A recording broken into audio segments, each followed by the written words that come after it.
हमेशा सोचती थी कि मैं रियल एस्टेट की वीडियोस कैसे बनाऊं, क्या करूं, अच्छा मैं क्या बात करूं। अब जो मैंने पिछली जो वीडियो बनाई उस पर इतनी कमेंट्री आई कि मैंने कहा लो जी काम शुरू हो गया, अब मेरी रियल एस्टेट की वीडियोस आप देखेंगे। और मेरे रियल एस्टेट की वीडियोस अगर आप देखना चाहते हैं तो मेरा एक पेज है, मैंने बेतहाशा पेजेस बनाए हुए हैं फेसबुक के ऊपर, और मेरा इंस्टाग्राम भी है और एक टिकटॉक भी उसको भी करूँगी, वो है नायला बर्की @बर्की रियल्टी ग्रुप। मेरी कंपनी का नाम है बर्की रियल्टी ग्रुप। तो नायला बर्की @बर्की रियल्टी ग्रुप, उधर मैं ये वीडियोस अपनी रियल एस्टेट डालूंगी। नायला के संग पे तो आप मेरी वीडियोस देखते ही हैं।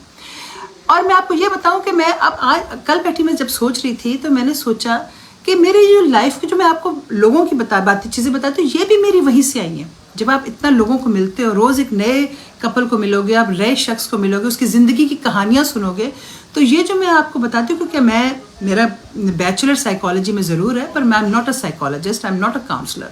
तो मैं जो ये बातें करती हूँ और लोगों को जितनी समझ आती है, इतनी पसंद आती है, वो भी मेरी एक्चुअली रियल एस्टेट से कनेक्टेड है, क्योंकि मैं लोगों के साथ डील करती हूँ, तो लोगों को मिलती हूँ। और आप यकीन करें कि लोगों की रीडिंग मेरी बहुत अच्छी हो गई हुई है। I literally can read people very very well. और ख़ास तौर पे जब मियाँ बीवी आते हैं तो उनका एक आधे कमेंट से ही आपको पता चल जाता है कि ये कहानी किधर जा रही है या इनकी क्या ज़िंदगी की कहानी है। ऑब्वियसली कि सारी बातें तो नहीं पता चलती, लेकिन एक आपको तस्वीर आपकी खिंच सी जाती है कि अच्छा यहाँ पे डिसीजन मेकर जो है वो ये है, या इन्फ्लुएंस इसका है, या is this a happy marriage, if it's a जो भी आपको पता चलना शुरू हो जाता है लोगों की बातों से।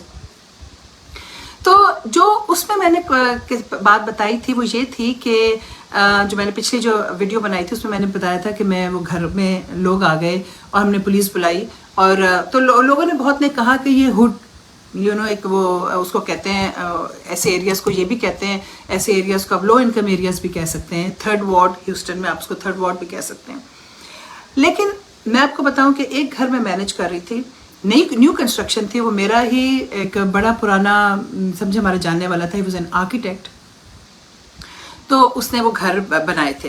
फिर उसने बल्कि बर्की रियल्टी ग्रुप में मैंने एजेंट्स उस टाइम में हायर नहीं किए थे, तो उसने समझे ही मेरा काम शुरू किया कि उसने वो मेरे ऑफिस आ गया और उसने कहा Naila I want to join your company. तो मैंने कहा मैं तो एजेंट्स को नहीं हायर कर रही। तो कहते no no no no I want to मुझे अपना दो, तुम पेपर दो। और वो था मिडिल ईस्ट का था, वो किधर से इस वक्त मुझे नाम भूल गया, तो वहाँ का वो एक्चुअली रहने वाला था। तो वो यहाँ पे उसने कहा वेरी फाइन गाय, वेरी वेरी फाइन गाय, तो आर्किटेक्ट था। तो उसने कहा नहीं मैंने रियल एस्टेट का जो चीज़ें करनी है ना, मैं कोई ऐसी कोई मुझे तुम्हारे साथ लाइसेंस रखना है अपना। तो वहाँ से मेरा एजेंट्स का काम शुरू हुआ।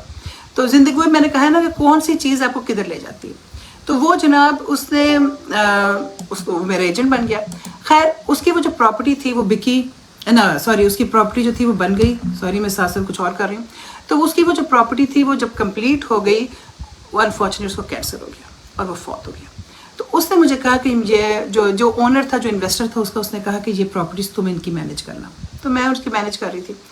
अब क्या हुआ कि वो प्रॉपर्टी जो थी, वो 3 टाउन होम्स थे, न्यू कंस्ट्रक्शन थी, 3 टाउन होम्स थे। एक को तो मैंने किराए पे चढ़ा दिया, तो उसने ओनर ने कहा कि वो इन्वेस्टर था, उसने कहा कि इसको किराए पे चढ़ा दो फिलहाल। तो मैंने एक को किराए पे चढ़ा दिया, अब तो बेच ही दिए। तो बीच वाला जो था ना उसको चढ़ाना था किराए पे। अब क्या हुआ, और ये हाइट्स है, हाइट्स का एरिया ह्यूस्टन में जो बड़ा अच्छा एरिया कंसिडर होता है, I mean it's an expensive area. ये सारे घर जो थे वो लाइक $500,000 होम्स, तो जो ह्यूस्टन के रहने वाले हैं। तो मैं अब अच्छे एरिया की आपको बात बता रही हूँ। अब जनाब मैं जब उस एक टाउन होम पे जब मैं गई हूँ देखने, तो मुझे लगा कि ये गैराज खुला है। जब मैं गैराज में गई तो अंदर सामान पड़ा हुआ था, एक बंदा वहाँ पे मूव हो चुका था। प्रॉब्लम ये है कि होमलेस लोग जब खाली घर देखते हैं तो उसमें मूव हो जाते हैं। तो वो जनाब उसमें मूव हो चुका था। अब मैंने कहा हाय अब क्या करें। अब जाहिर है कि ये मैं बात बता रही हूँ, कोई मैं 15 साल पुरानी बात बता रही हूँ। So I was a young agent at that time. तो मैंने उसको पुलिस को फ़ोन किया। मैंने ज़ाहिर नॉर्मल आपका रिस्पांस यही होता है ना कि आप 911 को फ़ोन करते हो, आप कहते हो जी, मैंने उन्हें कहा कि जी एक इसमें मेरा घर, मेरी प्रॉपर्टी, और इसमें बंदा आके बैठ गया।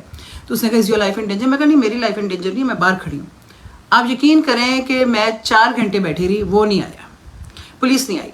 आखिर फाइनली मैं थक हार के घर चली गई, और अगले दिन मैं वापस दोबारा आई कि पुलिस को फ़ोन करूँ, तो उतनी देर में पता चला कि वो बंदा खुद ही जा चुका था। तो ये चीज़ें किसी भी एरिया में, इसका कोई बुरे इलाके से लोगों ने बहुत से ये कमेंट्स दिए कि वो इलाका बुरा था आपका, नहीं, खाली घर था। बुरे इलाके में हाँ पॉसिबिलिटीज़ ज़्यादा है, लेकिन हर जगह पे पॉसिबल, क्योंकि जब घर ज़्यादा देर खाली रहे ना تو کچھ بھی ہو سکتا ہے، وینڈلزم ہو سکتا ہے، کوئی آ کے آپ کے گھر میں چوری کر لے، چیزیں چوری کر لے، یہ بھی ہوتا ہے، کوئی تارے اتار کے لے جائے، کوئی دروازے اتار کے لے جائے، کچھ بھی ہو سکتا ہے، سب کچھ ہو سکتا ہے، آخر دنیا ایک ہی جیسی ہے ساری سب جگہ پہ.